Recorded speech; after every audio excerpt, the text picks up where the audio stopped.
Headlining the main stage in Trafalgar Square tomorrow. Tell us what we can expect. That's what they tell me. Well, my set is going to be about love. We need to spread a little bit of that. We need to remember what that is. There's a lot of hate in the world right now, and I need to encourage myself. Sometimes you need to encourage yourself, and this is the best opportunity I could have. So it's going to be a set about love. It's the love set. What does pride mean to you personally, Billy? You know, I came out in the 80s. We were in the middle of the AIDS crisis. I went to my first Pride in 1989. And what it's always meant for me, and what it's always been, is a sense of community. It's always been a time and a place for me to go into a space and recharge with like-minded people.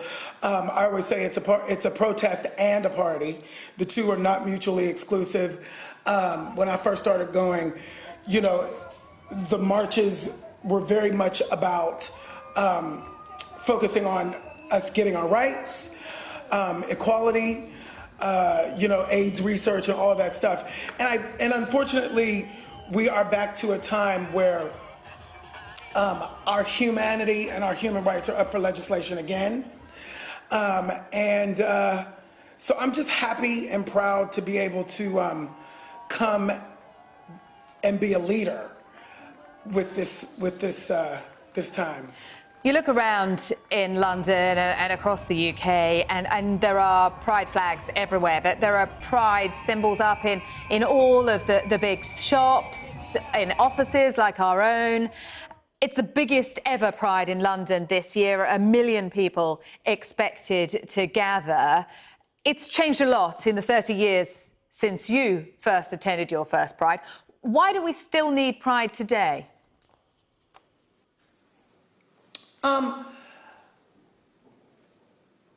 None of us are free till we're all free. None of us are equal until we all are equal. And we have to continue to remind the world that what equality looks like, what love truly looks like. You know, I believe that pride should be every day. I live my life that way.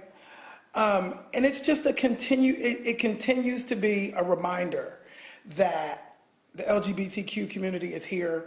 We've always been here. We will continue to be here, and we're never going anywhere. So get used to it. You talked about coming out in the 80s, the height of the AIDS crisis. You'd had a difficult childhood. Tell us about that process of coming out and how that has influenced the way in which you've lived your life in the subsequent years. Yeah, it's about authenticity. It's about finding a space where you can really, really, truly figure out how to love yourself. Because when we can love ourselves, then we teach everything and everyone around us how to do the same. We have to honor ourselves. We have to respect ourselves. And I think the thing for me is throughout the years, the love for myself has deepened. Therefore, I've been able to be strong and be powerful in these spaces and in this movement.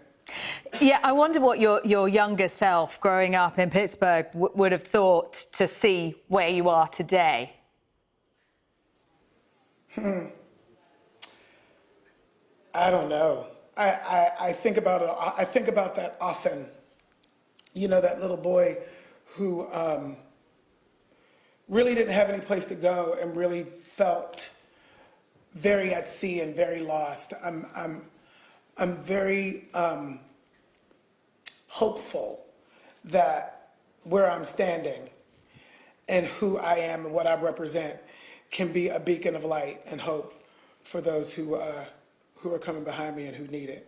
Because you, as a black boy, gay, growing up, who were your role models? Yes. Who did you look to aspire to be like? Did you see anybody? There were none.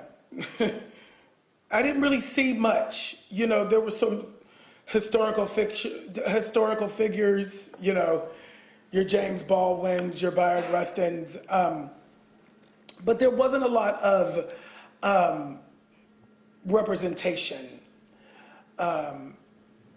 in a modern way, in a current way, and alive, essentially. You know, it's been intentional for me to place myself in this position because I know what I lacked. And I'm trying to be that beacon for others. And that comes out in the roles that you choose to play. You talked about the authenticity. This isn't about fame so much as what it is you are portraying, being able to hold up a mirror. Yeah, I chose my sanity over my fame many, many years ago. I was told that my authenticity was my liability, and I chose it anyway. And the world has caught up, and I have been able to play these roles from Belize and Angels in America to Lola and Kinky Boots, and now Pray Tell Impose on these really large scales that have impact and have influence. I'm so grateful that I've lived long enough to see this day, to see the world transform in this way. And we got to make sure that we keep moving forward. The world only spins forward. And I have to talk about those red carpet outfits, Billy. Wow, pretty impressive. They make a statement, but it's not just a visual statement, is it? It's something more than that. It's deeper than that. Yeah, it's political. I know, and we all know that your first impression is the one that people see. People judge you from what they see of you first. And I wanted to intentionally make sure that when I showed up to these spaces where all the eyes were on me, that I could be a walking piece of political art as often as possible.